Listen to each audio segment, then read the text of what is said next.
Now let's bring in Omar H. Rahman. He is a fellow at Middle East Council on Global Affairs, joining us live from New York. Good evening, sir. Are you surprised that this is the decision that Donald Trump took, that he was going to go ahead and bomb Iran rather than calling Netanyahu and telling him to ease off on the strikes to allow for diplomatic talks? Well, even though we've been sort of moving in this direction for the past several days, it still comes as a shock. This kicks off potentially a major war between the United States and Iran, and one that could, entangle the entire region, given that Iran's likely retaliation and response will be against U.S. military and assets in the region.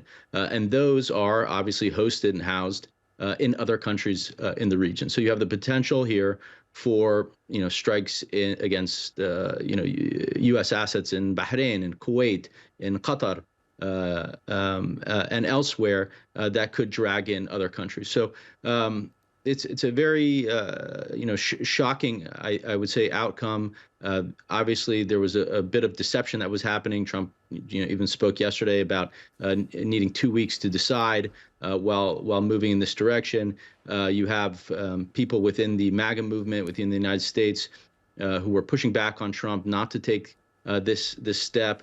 So you had, a kind of even a polarization within his own party. And of course, this is unconstitutional just from a legal perspective within the United States to take this step without the approval of Congress.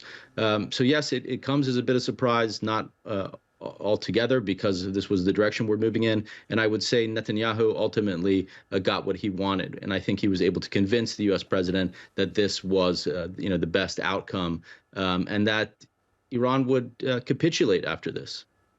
So when Donald Trump said these 2 weeks, that he was going to sort of think for 2 weeks whether or not he was going to join the conflict, do you think he was actually misleading the public and he'd already made up his mind that this is what he wanted to do?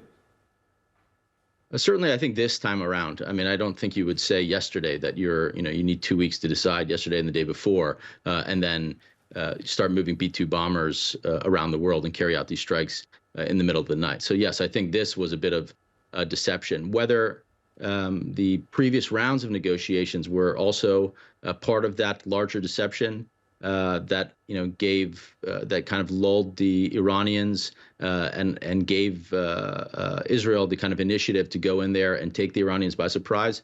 We ultimately don't know that at this point, but that could certainly be the case as well. Now, the Houthis have already signaled that they might be attacking U.S. ships in the region because the U.S. now decided to join this war. Do you think that other affiliates of Iran, Hamas or Hezbollah, do you think that they will actually pick up arms and start attacking U.S. bases in the region as well? I wouldn't count Hamas, and Hezbollah is also in a difficult position. But Iran has, a network of affiliated groups in Iraq and elsewhere that could certainly strike out at U.S. military assets in the region. The Houthis obviously have proven themselves very efficient in closing down the Red Sea, even in striking Israel, and they could certainly, I think, attack U.S. military assets.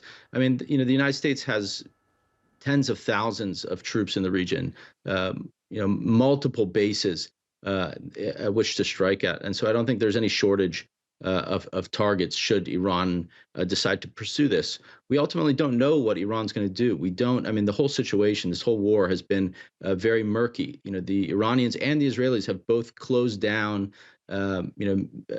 media in their countries from sharing what's happening. So we don't know how much the Iranians were reeling before these U.S. strikes.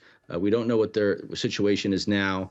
I agree with your previous guest who said that the Iranians were preparing for this for a long time. At the same time, over the past year and a half, 21 months, they've been on the back foot and they've been caught off guard through a lot of this and been in a difficult position. And the Israelis caught them off guard 9-10 days ago, eliminated their senior leadership. Now, this is not Hezbollah. This is a state with significant capacity. It has multiple layers of military personnel that could step up. It got, I think, itself back on track and was able to strike back at the Israelis. But again, I don't know the efficacy of those strikes over time. We've seen things happening, hitting Tel Aviv, hitting Haifa, but ultimately we don't know how significant that response is. Now, a lot of people have been saying that Iran, didn't want to go full force at the Israelis because it needed to maintain stockpiles for the eventuality or the potentiality that the U.S. would involve itself here, and that it would need, its most sophisticated weapons to strike at these U.S. assets in the region. So that might be where we are at now, and this is a very dangerous precipice we're at. That Donald Trump has pushed the region towards through taking this action, because he's sort of forced the Iranians to strike, and this could spiral out of control. Okay, Omar Rahman, thank you so much for your time and for your analysis. Glad to be with you.